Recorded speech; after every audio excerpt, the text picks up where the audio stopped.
നമസ്കാരം. ഇലക്ഷനൊക്കെ കഴിഞ്ഞു. പൊതു തെരഞ്ഞെടുപ്പിന്റെ ആലസ്യത്തിൽ നിന്ന് എല്ലാ പാർട്ടികളും അവരവരുടെ ജോലികളിലേക്ക് വ്യാപൃതരാകുമ്പോൾ ഇന്നും വാരണാസിയെക്കുറിച്ച് ഓർക്കുന്ന പലരുമുണ്ട്. 1.5 ലക്ഷം വോട്ടിന് മാത്രം വിജയിച്ചു കയറിയ നരേന്ദ്രമോദിയെക്കുറിച്ച് ഓർത്ത് സഹതപിക്കുന്ന കോൺഗ്രസുകാരുണ്ട്. അവർക്ക് പറയുവാൻ ഒന്നേ ഉള്ളൂ, പ്രിയങ്ക ഗാന്ധിയാണ് വാരണാസിയിൽ മത്സരിച്ചിരുന്നുവെങ്കിൽ എന്തു സംഭവിക്കുമായിരുന്നു? അതുതന്നെയാണ് ഞാനും ചോദിക്കുന്നത്. പ്രിയങ്ക ഗാന്ധി വാരണാസിയിൽ മത്സരിച്ചിരുന്നുവെങ്കിൽ എന്താകുമായിരുന്നു അവിടുത്തെ സ്ഥിതി എന്നുള്ളതാണ്. വാരണാസിയിൽ പതിച്ച ചെരുപ്പ് അത് നൽകുന്ന അപായ സൂചന എന്താണ് എന്നൊരു ചോദ്യമുണ്ടാകും. പ്രധാനമന്ത്രിയും RSSും പോലെ തന്നെയാണ് കേന്ദ്രത്തിലെ BJPയും കേരളത്തിലെ BJPയും മുന്നോട്ട് പോകുന്നത് എന്ന് പറയേണ്ടിയിരിക്കുന്നു. അതായത് പല നേതാക്കളും തമ്മിൽ കണ്ടിട്ടും സംസാരിച്ചിട്ടും കാലങ്ങളായി എന്നുള്ളതാണ്. എത്ര ഉയരത്തിൽ പറന്നാലും സമ്മാനം വാങ്ങുവാൻ താഴേക്ക് വന്നേ പറ്റൂ എന്നാണ് വാരണാസി നൽകുന്ന പാഠം.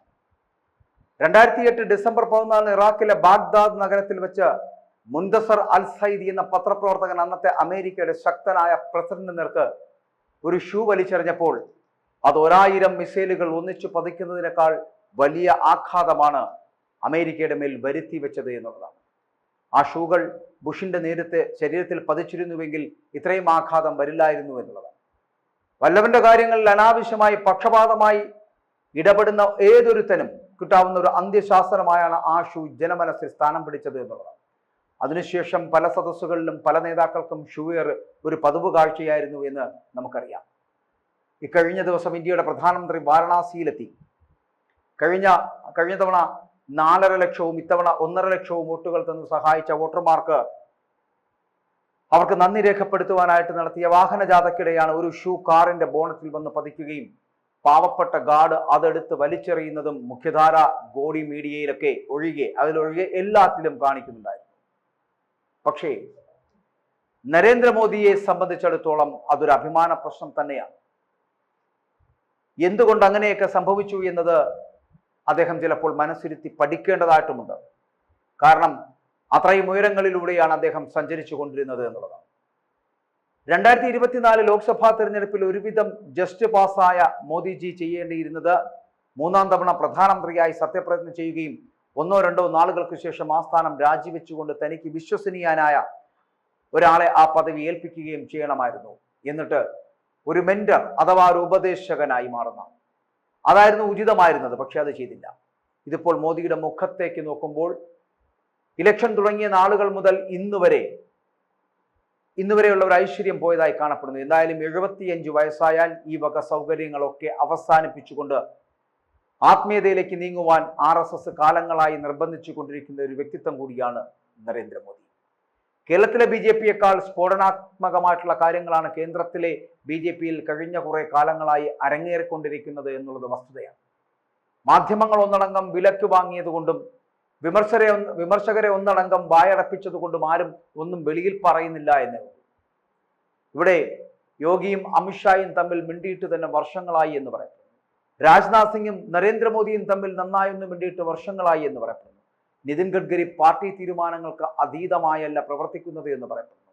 നദ്ദയുടെ കാലാവധി കഴിഞ്ഞിട്ടും അദ്ദേഹത്തെ പിടിച്ചു നിർത്തിയിരിക്കുന്നത് തന്നെ ഈ RSSനെ അകറ്റി നിർത്തുവാനാണ് എന്നുള്ളതാണ്. മോഹൻ ഭാഗവത് നരേന്ദ്രമോദി അസ്വാരസ്യങ്ങൾ മറനീക്കി പുറത്തു വന്നുകൊണ്ടേയിരിക്കുന്നു എന്നുള്ളത് വസ്തുതയാണ്. അരവിന്ദ് കെജ്രിവാൾ ചെയ്തതുപോലെ ഇവരുടെ പടലപ്പിണക്കങ്ങൾ വെളിയിൽ അവതരിപ്പിച്ചാൽ മാത്രമേ ജനത്തിന്റെ അമിതമായിട്ടുള്ള ആരാധന ലേശം എങ്കിലും കുറയ്ക്കുവാൻ സാധിക്കൂ. എല്ലാവരും വിചാരിക്കുന്നത് മോദിയും അമിത്ഷായും കൂടി പാർട്ടിയെ ഒന്നടങ്കം തങ്ങളുടെ ചെൽപ്പടിക്ക് നിർത്തിയത് കൊണ്ടാണ് ഇത്രയും നാൾ ഒറ്റക്കെട്ടായി ഭരിക്കുവാനായത് എന്നതാണ്. എന്നാൽ അതാണോ? ഏത് സമയവും പൊട്ടി ചിഹ്നം ചിതറാവുന്ന തരത്തിലുള്ള പാർട്ടിയും പാർട്ടിയുടെ നേതാക്കളും പോയിക്കൊണ്ടിരിക്കുന്നു എന്ന് പറയേണ്ടിയിരിക്കുന്നു. ഇത് മുതലെടുക്കുവാൻ പ്രതിപക്ഷ കക്ഷികൾക്കായാൽ പിന്നെ കേരളത്തിലെ BJPയുടെ അവസ്ഥയേക്കാൾ മോശമായിരിക്കും കേന്ദ്രത്തിലെ BJPയുടെ അവസ്ഥ എന്ന് പറയേണ്ടിയിരിക്കുന്നു. അതിന്റെ തെളിവാണ് ഇപ്പോൾ ഉത്തർപ്രദേശിൽ യോഗിയും RSSും മോഡിക്കിട്ട് കാണിച്ചു കൊടുത്തത്. അതാണ് അഹങ്കാരം അവസാനിപ്പിക്കുവാൻ കൊടുത്ത 8ന്റെ പണി. ഒട്ടേറെ സീറ്റുകളിൽ ചെറിയ വോട്ടുകൾക്ക് പ്രതിപക്ഷ കക്ഷികൾ എന്ന് പറയപ്പെടുന്നവർ തോറ്റിട്ടുണ്ട് എന്നതും BJPക്ക് നന്നായി അറിയാവുന്നതാണ്. അത് ആഘാതമുള്ള കാര്യവുമാണ്. ഏകദേശം 100ഓളം സീറ്റുകൾ മോദിക്കും BJPക്കും അധികം ലഭിച്ചത് കേവലം നിസ്സാര വോട്ടുകളുടെ ഭൂരിപക്ഷത്തിൽ മാത്രമാണ്. ഇനി ഇവിടെയാണ് ഞാൻ ഈ പ്രിയങ്ക ഗാന്ധി വാരണാസിയിൽ മത്സരിച്ചിരുന്നുവെങ്കിൽ മോദിജി കാശിക്ക് പോകേണ്ടി വന്നനെ എന്ന് അവിടുത്തെ കണക്കുകളൊക്കെ സൂചിപ്പിക്കുന്നു എന്നാണ് പറയുന്നത്.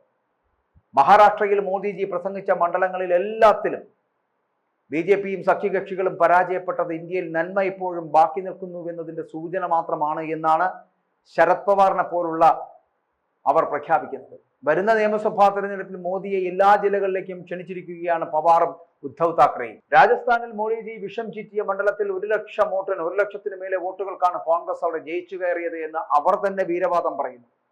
തമിഴ്നാട്ടിൽ രജനീകാന്തിനെ മുൻനിർത്തിക്കൊണ്ട് അണ്ണാമലയെ തുറുപ്പാക്കി പ്ലാൻ ചെയ്ത കളികൾ, ആ കളികളിൽ അവർ പ്രതീക്ഷിച്ചത് 40-ൽ 40 സീറ്റുകളാണ്. പക്ഷേ ലഭിച്ചത് എത്ര? ഒന്നുപോലും കിട്ടില്ല. പക്ഷെ തൂത്തുക്കുടിയിലെ ആശുപത്രി സന്ദർശനത്തിൽ സന്തോഷ് എന്ന 21 വയസ്സുകാരൻ രജനീകാന്തിനെ കളിയാക്കിയപ്പോൾ അന്ന് രാത്രി തന്നെ രജനീകാന്ത് രാഷ്ട്രീയ പ്രവേശം ഉപേക്ഷിച്ചു എന്നുള്ളത് വസ്തുതയാണ്. അതുപോലെ പലയിടങ്ങളിലും മോദിയുടെയും അമിത്ഷായുടെയും കുനിഷ്ഠബുദ്ധികൾ ഇത്തവണ ഫലം കാണാതെ പോയി എന്നതും, അങ്ങനെ സ്വന്തം പാളയത്തിലെ പടയാളികൾ തിരിഞ്ഞുകുത്തിയതും 400 സീറ്റുന്ന അഹങ്കാര തള്ളിമറിക്കൽ ജനങ്ങളിൽ വെറുപ്പുണ്ടാക്കുകയും ഒപ്പം തന്നെ ചെയ്തപ്പോൾ ഇന്ത്യയിൽ മോഡി അമിത്ഷാ യുഗം അവസാനിപ്പിക്കുവാൻ ജനം വിധി എഴുതി എന്നതാണ് ഈ തിരഞ്ഞെടുപ്പിന്റെ മുഖ്യ സവിശേഷത എന്ന് ഇപ്പോൾ പ്രതിപക്ഷ കക്ഷികളടക്കം പറയുന്നു. എത്ര ഉയരത്തിൽ പറന്നാലും സമ്മാനം വാങ്ങുവാൻ താഴേക്ക് വന്നേ പറ്റൂ എന്നുള്ളത് യാഥാർത്ഥ്യമാണ്, വസ്തുതയാണ്. അതുകൊണ്ട് എത്രയേറെ ഉയരത്തിൽ പറക്കാൻ ശ്രമിച്ചാലും പറക്കുന്നത് ആരാണെങ്കിലും അത് താഴെ വന്ന് സമ്മാനം നേടാൻ കഴിയുന്ന തരത്തിലേ എത്തുകയുള്ളൂ എന്ന് പറയപ്പെടുന്നത് അത് കേരളത്തിന്റെ കണക്കുകളോടൊപ്പം ചേർത്ത് വെക്കേണ്ടതാണ്. ഇവിടെ വാരണാസിയിൽ പ്രിയങ്ക ഗാന്ധി മത്സരിച്ചാൽ എന്തു സംഭവിക്കുമെന്ന് ഇന്ത്യ മുന്നണി അടക്കമുള്ളവർ വീരവാദം പറയുമ്പോൾ അവിടെയും ജയിക്കാൻ കഴിയുന്ന നേതാവായി മോദിയെ കാണേണ്ടി വരും എന്നുള്ള കാര്യത്തിൽ സംശയമില്ല. പക്ഷെ മോദി വിജയിച്ചു കയറിയത് 240ഓളം വരുന്ന സീറ്റുകളിലാണ് എന്നുള്ളത് മോദിക്കടക്കം പ്രയാസമുണ്ടാക്കുന്ന കാര്യമാണ്, അതൃപ്തി ഉണ്ടാക്കുന്ന കാര്യമാണ് എന്നുള്ള കാര്യത്തിൽ സംശയമില്ല. ഇവിടെ അതെന്തുകൊണ്ടാണ് സംഭവിച്ചത് എന്നുള്ളത് തിരിച്ചറിയുവാൻ BJPയും ഒപ്പം RSSും തയ്യാറാകേണ്ടതുണ്ട്. RSSനെ മാറ്റിവെച്ചുകൊണ്ടൊരു സംവിധാനം ഇവിടെ രൂപീകരിച്ച് മുന്നോട്ട് കൊണ്ടുപോകാമെന്ന് കരുതിയാൽ അത് BJPക്ക് സാധിക്കില്ല എന്നുള്ളതിൻ്റെ ഏറ്റവും വലിയ ഉദാഹരണമാണ് ഉത്തർപ്രദേശിൽ കണ്ടത് എന്നുള്ളത് മറന്നു പോകരുത്. ഇന്ത്യയിൽ ഇപ്പോൾ കണ്ടുകൊണ്ടിരിക്കുന്നതും അതാണ്. മോഹൻ ഭാഗവത് അടക്കം ഇപ്പോൾ പിടിമുറക്കുകയാണ് എന്നുള്ളത് വസ്തുതയാണ്. അപ്പോൾ മോഹൻ ഭാഗവതും RSSും കാണിച്ചു തരുന്ന വഴിയിലൂടെ സഞ്ചരിച്ചില്ല എങ്കിൽ നരേന്ദ്രമോദിയോ അമിത്ഷായോ എന്നുള്ള പേരുകളല്ല, BJP എന്നുള്ള പാർട്ടി തന്നെ ഇല്ലാതാകുമെന്നുള്ളത്. അതുകൊണ്ട് പ്രിയങ്ക ഗാന്ധി മത്സരിക്കുന്നതോ മറ്റേതെങ്കിലും തരത്തിലുള്ള ഗാന്ധിമാർ മത്സരിക്കുന്നതോ അല്ല ഇവിടുത്തെ വിഷയം. പകരം നരേന്ദ്രമോദിയും അമിത്ഷായും നയിച്ചു വന്നിരുന്ന BJP എന്ന് പറയപ്പെടുന്ന സർക്കാർ അത് നിലവാരത്തിനൊത്ത് ഉയർന്നോ അല്ലെങ്കിൽ നിലവാരത്തിലേക്ക് എത്താൻ കഴിഞ്ഞില്ലേ എന്നതടക്കമുള്ള കാര്യങ്ങൾ ചർച്ച ചെയ്യേണ്ടതുണ്ട്. അത് മാത്രമല്ല RSS എന്ന് പറയുന്ന സംഘടനയോ അവരുടെ സംഘാടനത്തെയോ തള്ളിക്കളഞ്ഞുകൊണ്ട് മുന്നോട്ട് പോകാൻ കഴിയില്ല എന്നുള്ളതിൻ്റെ സൂചനയാണ് ഇത് എന്ന് മനസ്സിലാക്കുവാൻ കേരള ദേശീയ രാഷ്ട്രീയത്തിലെ BJP അണികളും നേതാക്കന്മാരും മനസ്സിലാക്കണമെന്നുള്ളതാണ് ഇതിൽ നിന്ന് വ്യക്തമാകുന്നത്.